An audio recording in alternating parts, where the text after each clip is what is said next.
ఆకాశవాణి ప్రాంతీయ వార్తలు చదువుతున్నది కనపర్తి రాణి.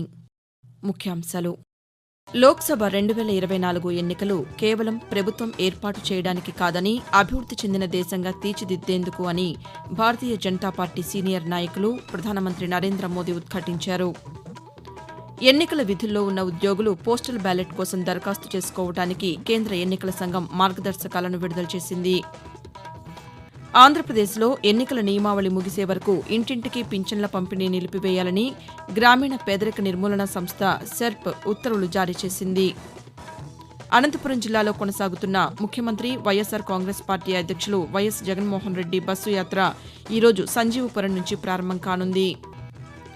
తెలంగాణ ముఖ్యమంత్రి రేవంత్ రెడ్డి ఈరోజు ఢిల్లీలో పర్యటించనున్నారు. అయోధ్య శ్రీరాముడి దర్శనానికి వెళ్లేవారి కోసం హైదరాబాద్ నుంచి విమాన సేవలు అందుబాటులోకి రానున్నాయని కేంద్ర మంత్రి బీజేపీ తెలంగాణ రాష్ట్ర అధ్యక్షులు జి కిషన్ రెడ్డి తెలిపారు. వార్తల వివరాలు.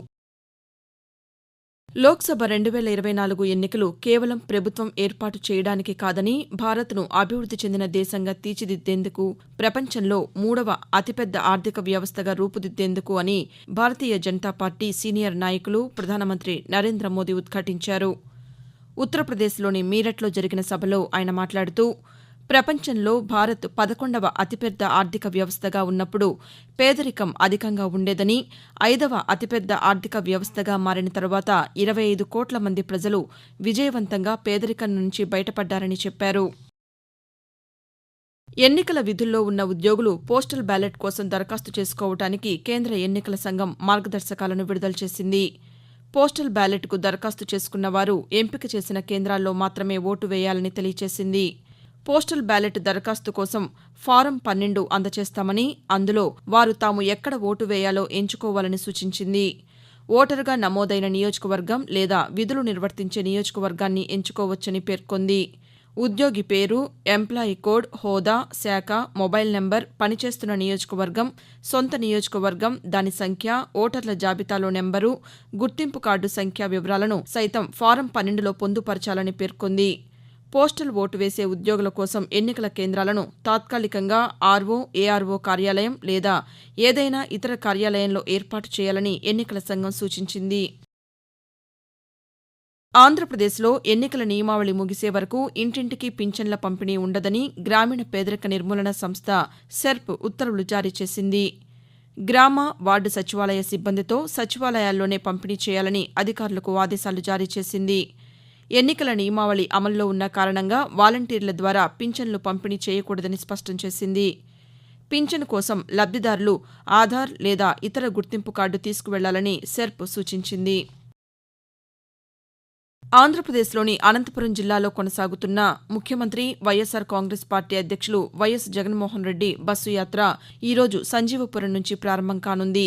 ఈ యాత్రలో భాగంగా ముఖ్యమంత్రి సంజీవపురం నుంచి బయలుదేరి బత్తలపల్లి, రామాపురం, కట్టకిందపల్లి, రాళ్లనంతపురం, ముదిగుబ్బ, ఎన్ఎస్పీ కొట్టల, మలకవేముల మీదుగా పట్నం చేరుకుంటారు.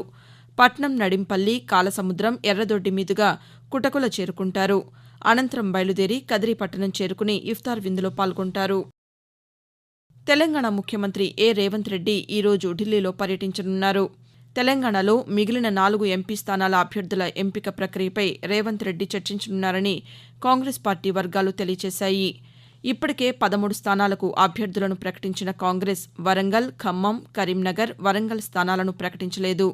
రేవంత్ రెడ్డి పర్యటనలో ఈ స్థానాల్లో పోటీ చేసే అభ్యర్థులపై స్పష్టత రానుందని కాంగ్రెస్ పార్టీ వర్గాలు వెల్లడించాయి. తెలంగాణలో పంటలు ఎండిపోయి నష్టపోయిన రైతులకు ప్రభుత్వం నష్టపరిహారాన్ని అందించాలని భారత రాష్ట్ర సమితి అధినేత కె చంద్రశేఖరరావు పేర్కొన్నారు. జనగామ, సూర్యాపేట జిల్లాల్లో నిర్వహించిన పొలం బాటలో భాగంగా దెబ్బతిన్న పంటలను ఆయన పరిశీలించారు. అనంతరం పాతికేయుల సమావేశంలో మాట్లాడుతూ, రాష్ట్రంలో 15 లక్షల ఎకరాల్లో పంటలు ఎండిపోయాయని చెప్పారు. ఎండిపోయిన పంటలకు ప్రభుత్వం వెంటనే నష్టపరిహారం చెల్లించాలని కోరారు. ఆకాశవాణి ప్రాంతీయ వార్తలు వింటున్నారు.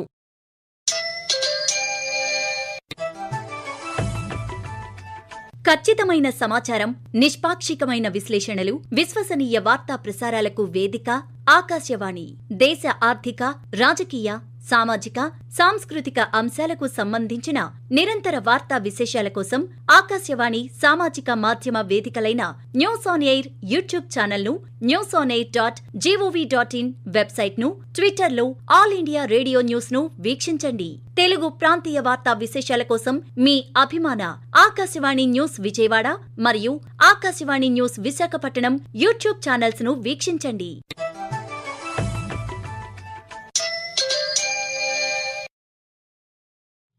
అయోధ్య శ్రీరాముడి దర్శనానికి వెళ్లే వారి కోసం హైదరాబాద్ నుంచి అయోధ్యకు విమాన సేవలు అందుబాటులోకి రానున్నాయని కేంద్ర మంత్రి, బీజేపీ తెలంగాణ రాష్ట్ర అధ్యక్షులు జి కిషన్ రెడ్డి తెలిపారు.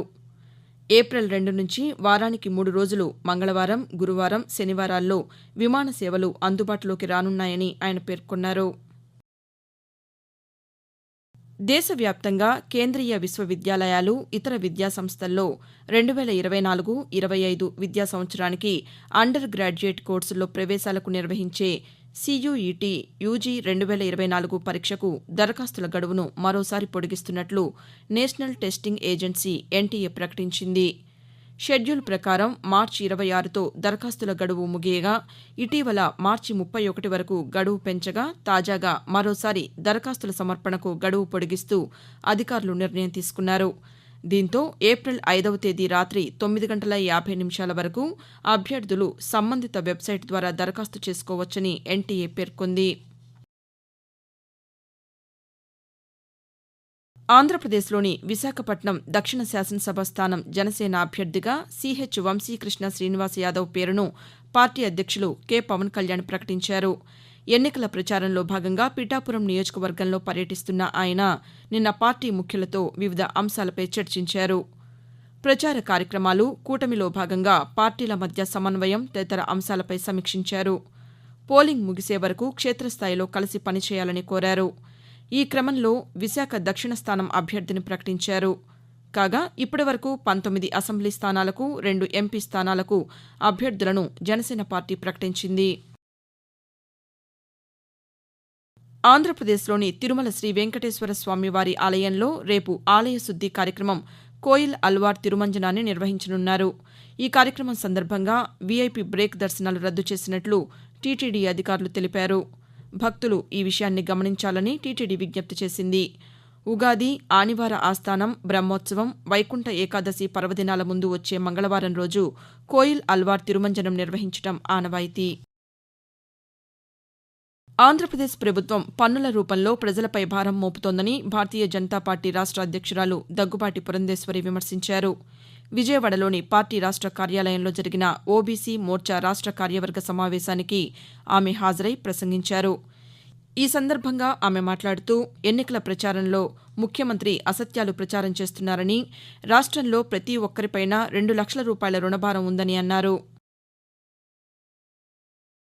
ఆంధ్రప్రదేశ్లోని అన్నమయ్య జిల్లా మదనపల్లిలో జరిగే బస్సు యాత్రను విజయవంతం చేయాలని వైఎస్సార్ కాంగ్రెస్ పార్టీ నాయకులు, మంత్రి పెద్దిరెడ్డి రామచంద్రారెడ్డి ఆ పార్టీ శ్రేణులకు పిలుపునిచ్చారు.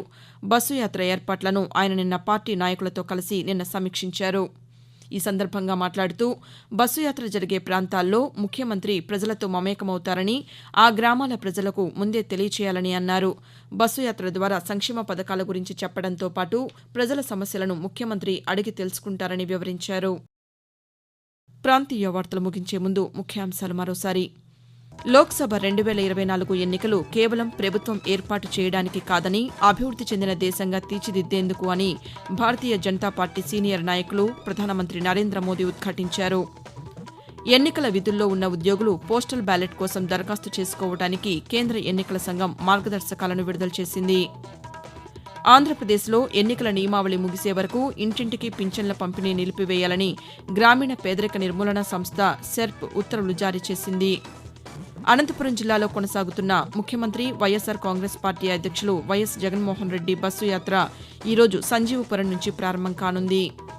తెలంగాణ ముఖ్యమంత్రి రేవంత్ రెడ్డి ఈరోజు ఢిల్లీలో పర్యటించనున్నారు. అయోధ్య శ్రీరాముడి దర్శనానికి వెళ్లే వారి కోసం హైదరాబాద్ నుంచి విమాన సేవలు అందుబాటులోకి రానున్నాయని కేంద్ర మంత్రి